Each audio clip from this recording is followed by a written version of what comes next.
Hello team, welcome to another ATP Geopolitics video with myself, Jonathan MS Pearce. This is I guess European elections, European politics, breaking news update. I would have done this video last night, but I was a bit tired. So this morning, let the dust settle a little bit and see what happened in what some people are calling Europe's Super Sunday.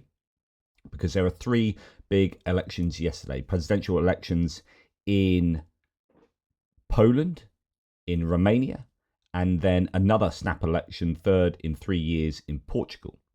And even though sort of centrism prevailed,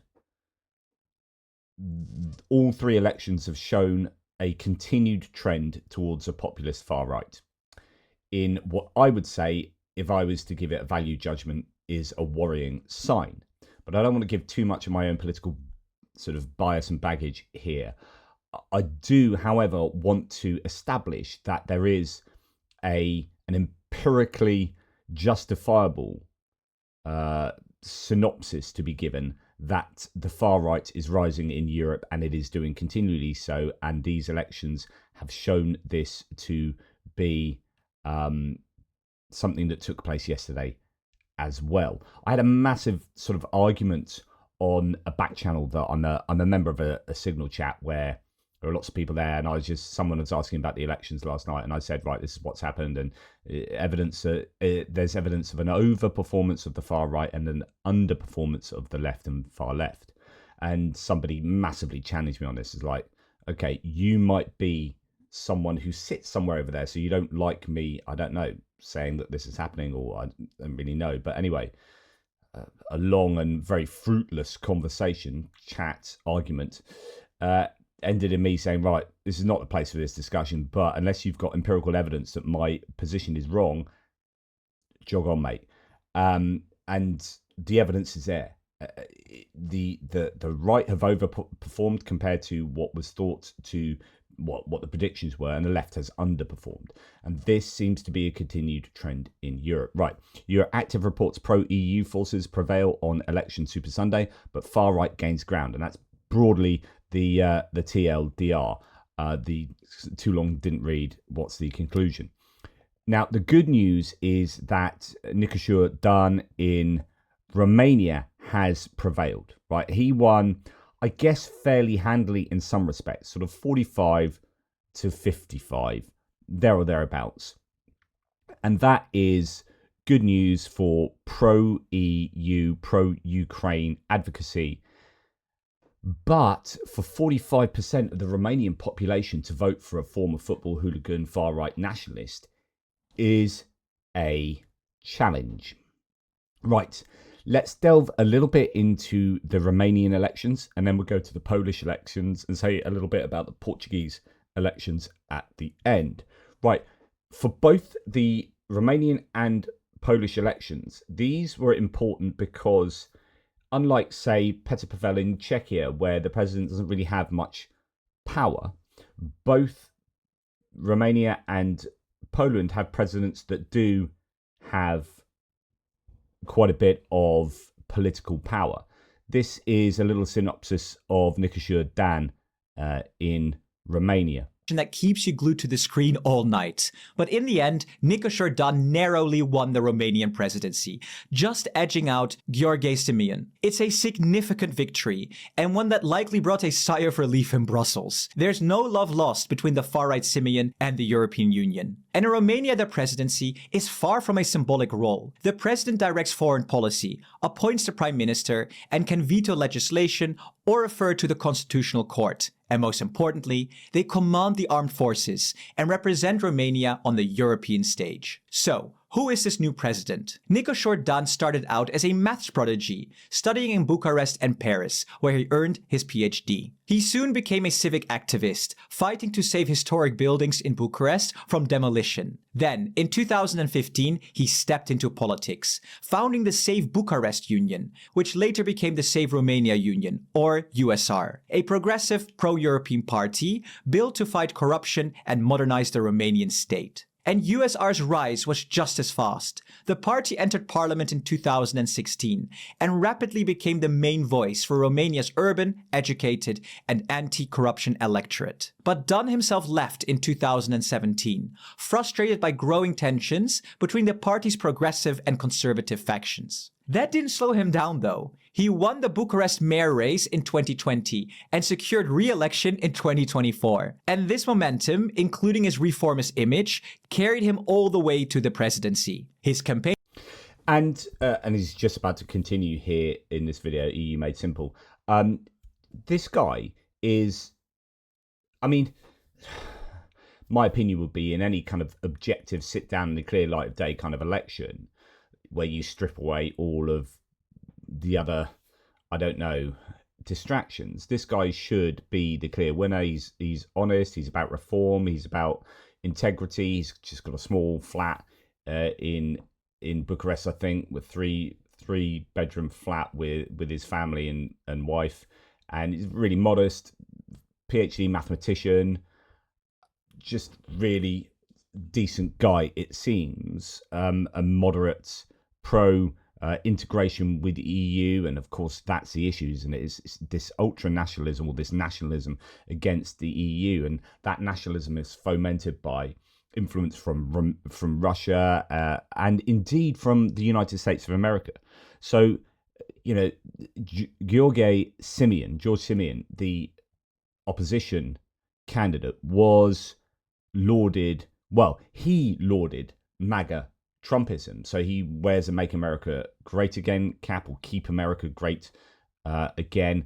And he has said that basically he would default to Trumpist politics with regard to X, Y, and Z. I mean, he really was appealing to Trump in the same way, interestingly, that the Polish populist right candidate was appealing to Trump as well.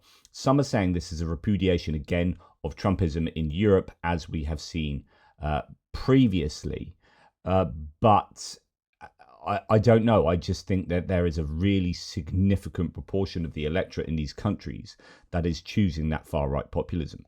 Main slogan, Honest Romania, and it stuck.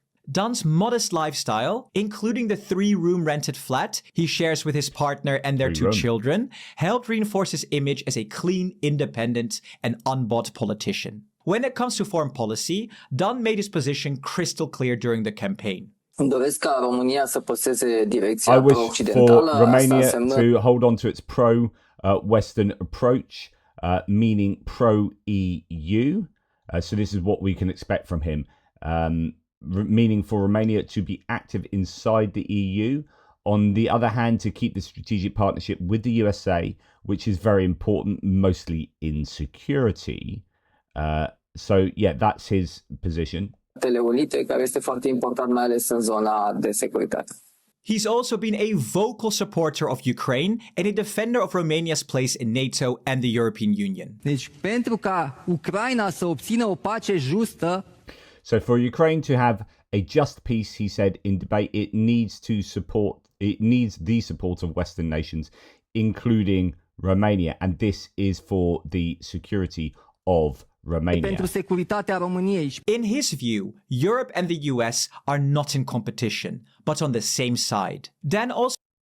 So that's super important, that he's an alliance, positive sum gain kind of guy. Like there are win-win situations from working together with the EU, with NATO. And of course, Romania has benefited from its position in the EU. So you would expect the Romanian electorate to be fully in support of the EU, given that they are kind of riding on the coattails of the EU investment in the country, and they're doing a lot better than they were 20, 30 years ago. But yet there is that nativism that prevails in so many corners of Europe. Also backs a stronger, more integrated European Union, with real institutions, real enforcement of the rules, and deeper cooperation where it makes sense. But he's also pushed for reforms, more transparency, and more democratic accountability, in a clear connection between EU decisions and citizens' voices. He's sharply critical of...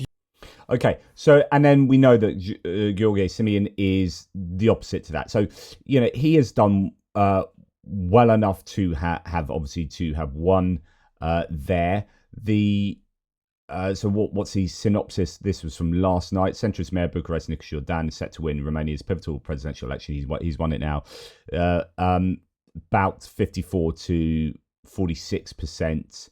Actually, in the end, Simion conceded because it was that much of a resounding victory. Although, as I've said, I don't think it's like that resounding. I think it ended up being comfortable if you had two pretty moderate candidates. But considering one was, a far right nationalist, to get 46% of the vote, I think is pretty challenging.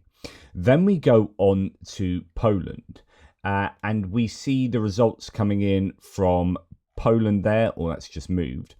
Now, all the votes have been counted in Poland, and you have this kind of moderate candidate, the mayor of Warsaw, Rafał Trzaskowski, getting 31.26% of the vote, just ahead of Karol Nawrocki, 29.54% of the vote.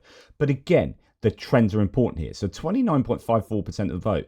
Karol Nawrocki is actually pretty populist. He's a pretty right-wing populist leader. He the PIS, Law and Justice Party, threw in their lot behind him, but he started off as an independent candidate. He went to the United States. He was in the White House. He was effectively given the seal of approval from the Trump administration. And yet this guy is unsurprisingly, this guy's a Eurosceptic. He's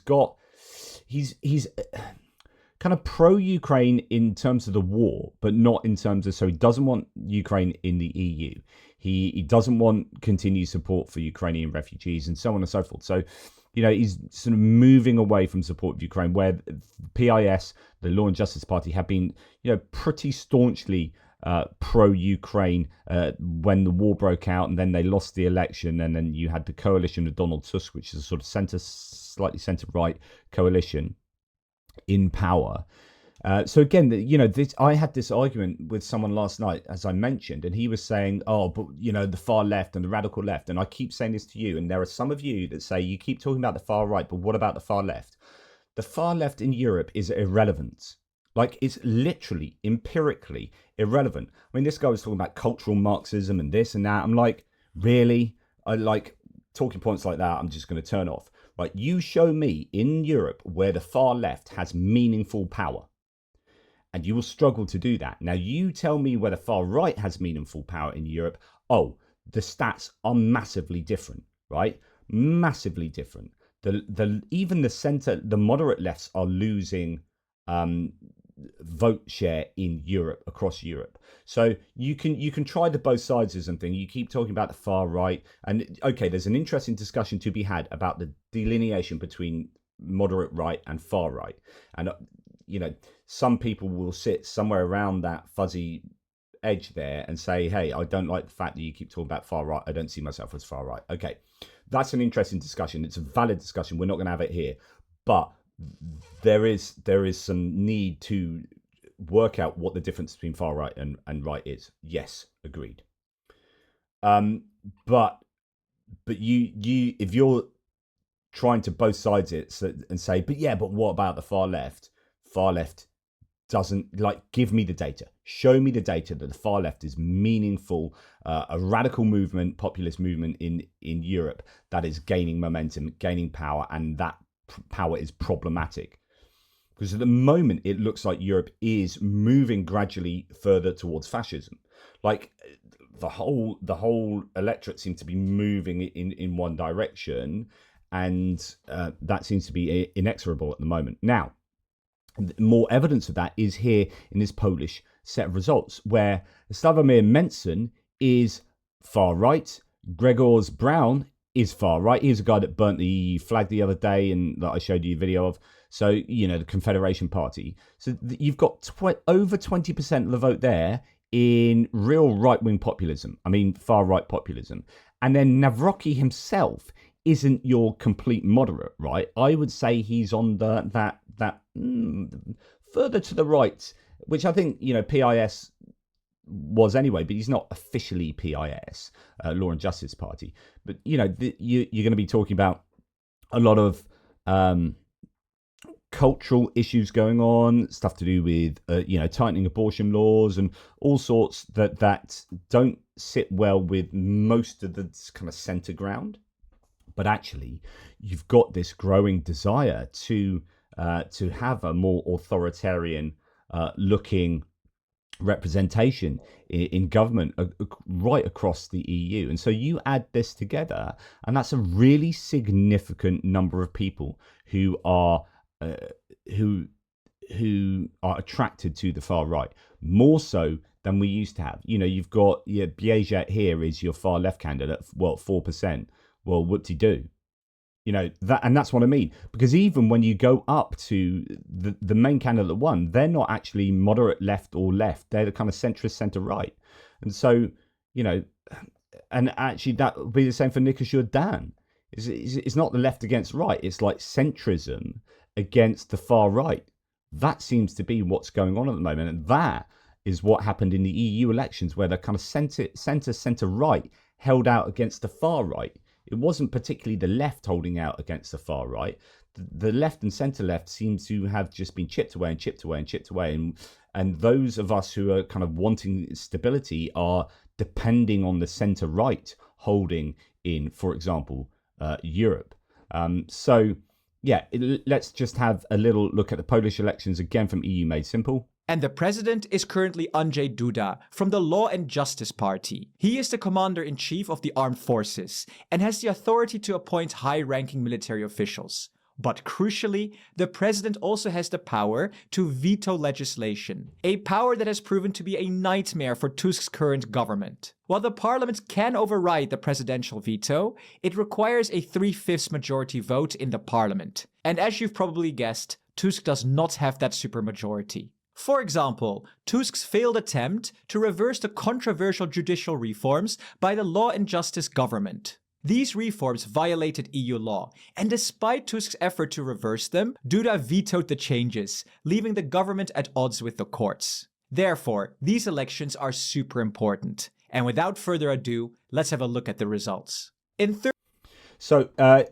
As mentioned, you had a kind of rise of the far right candidates there, but we're going to go to look at who Nawrocki was. So Nawrocki is because he's still in with a massive chance. The election was super close, and now you're going to get effectively the same, and now you're going to get all of these other candidates' voters work out which side they are going to fall under, and if you've got the majority of these people here are people who have voted for these far right populists, then you imagine they are going to side with Nawrocki, and things could be really tough for that mayor. So anyway, Nawrocki is this populist, amateur boxer, actual historian. He's a nationalist, anti-migration, he's Eurosceptic, and he's a Trumpist. So he's really positively pro-Trump. And you got this centre-right liberal. Again, it's the centre-right against the far-right. Promote a more liberal, pro-European vision for Poland. And he's a vocal critic of the kind of populist and nationalist politics that Trump represents. Instead, he supports closer integration with EU leaders, especially with the newly energized Weimar Triangle, and is focused on pushing through rule of law reforms to align with EU values and secure access to EU funds. He also believes Ukraine's future is in the EU and potentially even NATO, seeing support for Ukraine as vital in the face of Russian aggression. This stands in stark contrast to Nawrocki, who supports Ukraine's fight against Russia, but opposes NATO or EU membership for Ukraine. On immigration, Trzaskowski supports helping Ukrainian refugees, but has backed tightening benefits for the unemployed and suspending asylum rights for those crossing from Belarus. Nawrocki, on the other hand, favors a much more restrictive approach, prioritizing Polish citizens and limiting benefits for all refugees. So, these are the two candidates, and if Trzaskowski wins, this election could be an extraordinary moment for Donald Tusk, who has fought hard to regain control from the right-wing conservative Law and Justice Party. And that's what this is all about, is this election is potentially about giving Donald Tusk the mandate to be able to actually have a real effect on the political landscape in Poland, where he's at the moment got his hands tied because the president can veto everything he wants to do. And in order to override the veto, he needs a 3/5 majority in parliament, and his coalition doesn't have a 3/5 majority. So, neither party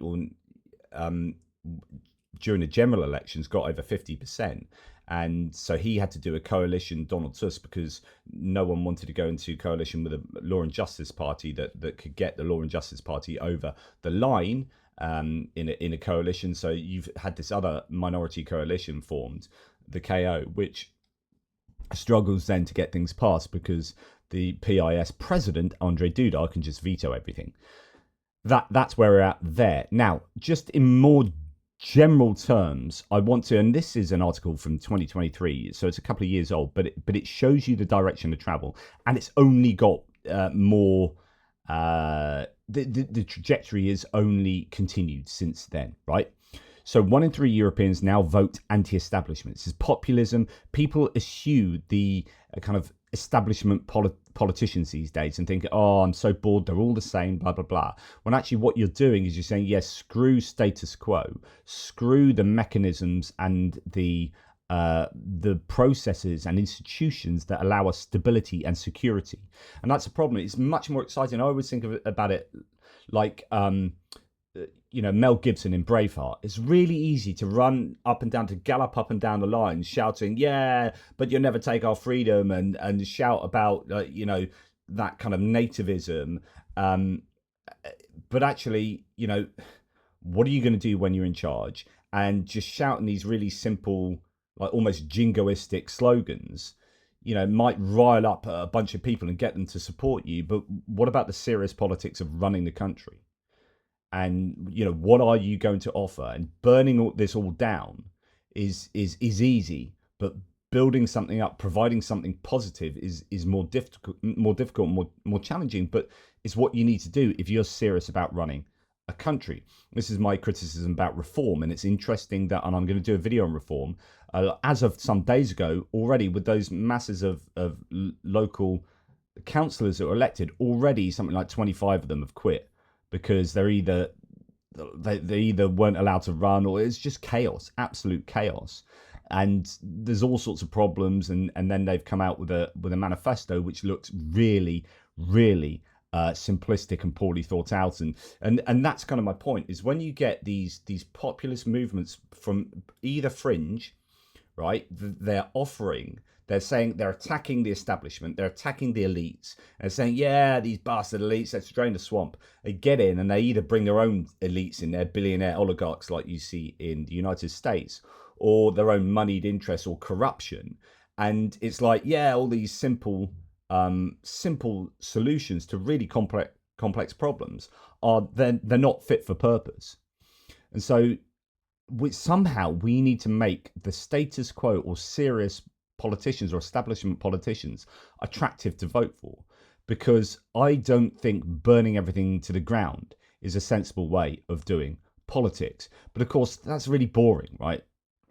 And it's easy to just shout and whinge about, oh, they're all the same. Yeah.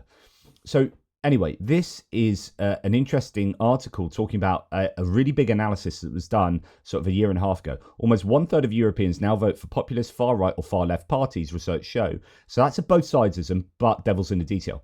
With wide support for anti-establishment politics surging across the continent in an increasingly problematic challenge to the mainstream. That's what happened even more so in the European elections that we just saw. Now, analysis by more than 100 political scientists across 31 countries found that in national elections last year, a record 32% of European voters cast their ballots for anti-establishment parties, compared with 20% in the early 2000s and 12% in the early 1990s. So there's been a growth of anti-establishment, and that appears to be very empirically justified as a conclusion. The research, led by Matthijs Rudoin, a political scientist, I've butchered his name, at the University of Amsterdam, and shared exclusively with The Guardian, also found that about half of anti-establishment voters support far-right parties, and this is a vote share that is increasing most rapidly. That's the key point for my conclusion here. Quote, there's fluctuation, but the underlying trend is that numbers keep rising, he said. Mainstream parties are losing votes. Anti-establishment parties are gaining. It matters because many studies show that when the populists secure power or influence over power, the quality of liberal democracy declines. That's my point about defending processes, institutions, and mechanisms for democracy. Like, it's really boring to shout for the status quo, but that status quo is defending what gives us stability. And there's this growing desire to just burn it all down. As so many studies show that when populists secure power or influence over power, the quality of liberal democracy declines.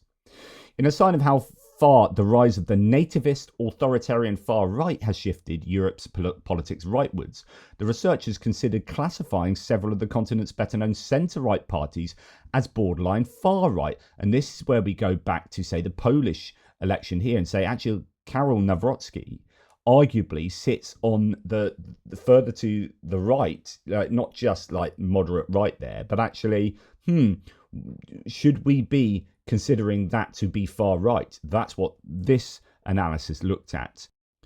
There's and the other part to this analysis that's worth looking at is this part where it says a populist. So that's a kind of analysis and list of populist parties. Was launched 5 years ago in partnership with The Guardian. This year it identifies 234 anti-establishment parties across Europe, including 165 populist parties, most either far left or far right. It classes 61 parties as far left and 112 as far right. And you can see that in this graph below. So European populist parties have more than doubled their vote in the last 30 years. But when you look back to 2000, the far left and the far right were broadly similar in size. Far right had a slight advantage in terms of numbers. And then that started going up and up and up, probably in line with sort of issues of immigration and whatnot, until you get to a point here where it's almost double the number of anti-establishment far-right populist parties than anti-establishment far-left populist parties. And that's what I mean about the rise of the far-right. I'm not really talking about why this has happened and whatnot, but just that this is a phenomenon. And that phenomenon is evidenced by the 3 elections we have just seen. Now, it says, usually combined with a right-wing or left-wing host ideology, populism divides society into 2 homogenous and opposing groups of pure people versus a corrupt elite, and argues that all politics should be an expression of the will of the people. Will the populist parties be a threat to those democratic norms, the institutions, the processes, and the mechanisms that keep our politics fairly secure and stable?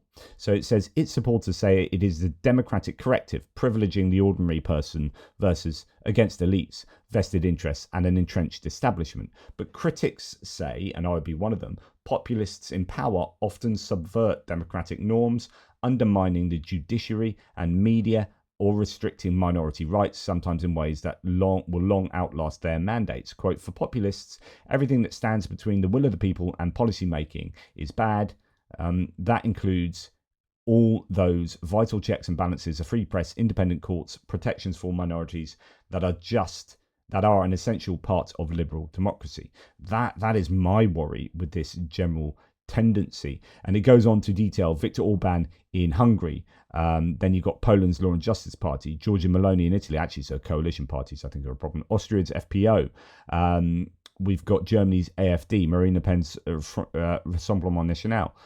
Then we have the issues in Greece that started back with the Golden Dawn, but now other parties are there. Spain's Vox, you could argue Portugal's Chega now, Slovakian coalition there, a PVV in the Netherlands under Geert Wilders, so on and so forth. Just on and on. These are, populist parties got 58% of the vote in the last Italian election. Pretty incredible. So there is this growing movement, and that's kind of what I'm wanting to highlight from this video. Then can look at is the mapping of Europe's rapidly rising right across Europe, and you can look at plenty of analyses of this. The hard right in the EU, seemingly across the East, but also Central Europe, And indeed, there's a rise of Vox in Spain. It's not featured here, but actually last night's elections in Portugal showed that Chega there, the far right equivalent, say, Rassemblement National, AFD, have really, really gained. So, it's I think a worrying time in the EU where there is this movement, clear movement to the right, but actually to the far populist right. We've got another analysis here in Newsweek coming from June last year. And yeah, you've got France, you've got Italy, so many of these countries really moving to the right. AFD, Austria's FPO. Yeah, quite incredible. And this was as a result of the European elections, I think, last year. The biggest winners of this election are the two families of the radical right, and that's the point. The left is irrelevant. It's just not featuring. He said results align with the rightward trend in EU member states where radical right parties are part of the national governments in 8 of 27 countries, and collectively they could obstruct European parliamentary legislation. This shift could impact policies on climate, migration, enlargement, budget, and the rule of law if right-wing parties collaborate, he said. The result from Austria may also herald the far right's participation in the country's next government too. Actually, they've just been frustrated again, but it was looking like they were going to be leading in Austria after the national election later this year. Zerka said there was a risk of growing divisions and even chaos within the European Parliament and the European Council, which threatens European unity and capacity to achieve compromises, especially given the Ukraine war and a possible Trump presidency. Well, actually, that has happened. Now, the EU is fairly stable at the moment, but largely because, that centre-right sort of held. But there is that growing far-right, well, I wouldn't say single movement, because actually there are two groups within Europe that have grown significantly on that far right. So, yeah, it's worrying times, I would say. And in fact, this is quite interesting. I don't know when this is from. This is 2022 to 2023, but it gives you a sense. So, this probably will have been exacerbated since then.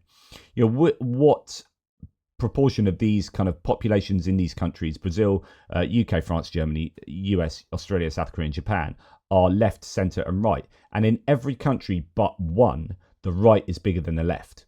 Right, it's only Brazil, and actually you're probably going to, I don't know how Lula is doing at the moment in polls. That was a rejection of Bolsonaro. Lula comes in, but that might swing. I don't know, but yeah, the right has a greater power or a vote share than the left in all of those countries. It's just fascinating. And I think it's easy for people to hear a criticism of the far right and say, yeah, but what about the far left? Yeah, the far left, Marxist, communist. Yeah, okay, whatever. They are not a problem. They're not featuring. They don't have power. You tell me the worry you have about the left and trans toilets and pronouns and whatnot, but you tell me where that's actually like meaningful power around Europe. You tell me where Marxism and communism actually hold sway, because I can show you rising fascism. I really can, and it is on show. So we're now going to go to Portugal. What's happened in Portugal? So we've had Poland, where you're now going to get those two people coalescing around those two candidates there. One is sort of centre-right or centrist, and the other is populist right, backed by the populist right. Some people call him far right. In Portugal, the centre-right Democratic Alliance, led by Portugal's caretaker Prime Minister Luís Montenegro, looks set to win the country's third snap election in 3 years. So the centre-right had taken over from the socialists there, and they have maintained their lead there, but to again fall well short of a majority, while the far-right Chega party could take a record 20% of the vote. By midnight on Sunday, with more than 99% of the votes counted, the AD, led by the Prime Minister Luís Montenegro, had won 32.1% of the vote and taken 86 seats in Portugal's 230-seat assembly, leaving it far shy of the 116 needed for a majority. The Socialist Party, PS, had taken 23.4% of the vote to Chega's 22.6%, and the two were tied on 58 seats each. So effectively, they're tied. So you've got the far right tying with the centre left, right? and then the centre right holding power. So again, the far right and the centre right are leading in Portugal, which is kind of known for being like left leaning. In fact, there was some analysis last night I was reading saying, look, you can say goodbye, kiss goodbye to the Iberian Peninsula, to Spain and Portugal being kind of anti-authoritarian fascist, given their history, particularly Spain and Franco. Actually, they're this rather like Germany. You know, the history of Nazi Germany, and you got AfD back on the cards. Well, we've done that cycle. Now let's get back into this. And that seems to be the case as well in Spain and Portugal. So the far right Chega, it says here, which is led by the former football pundit Andre Ventura. Seems that these kind of sports people getting into politics, skewing towards the right, has seen a huge surge in support over the past few years, which has enabled it to become the third largest party in Parliament. And I'm just seeing if there is anything else to add to that today. No. So that's all I have to really say. That we have seen a result in Romania that's definitely good for Europe, definitely good for Romania, and definitely good for Ukraine. That's awesome, but a worryingly large number of people voted for George Simion. Then we've got a result in Poland that is gearing us up for a second round, where it's going to be centrist against right-wing populist there. And it's going to be interesting because that's going to be a kind of rerun of the Romanian election, right? Essentially, the second round of the Romanian election was yesterday, first round of the Polish. Now, first round of the Polish, you could really compare those two candidates in Poland to the candidates in Romania. And then, of course, we've got what happened in Portugal, which is that surge of the far right continuing there. Let me know what you think. That's enough from me. I'm going to get on with my hits and losses video. Take care, and I'll speak to you soon.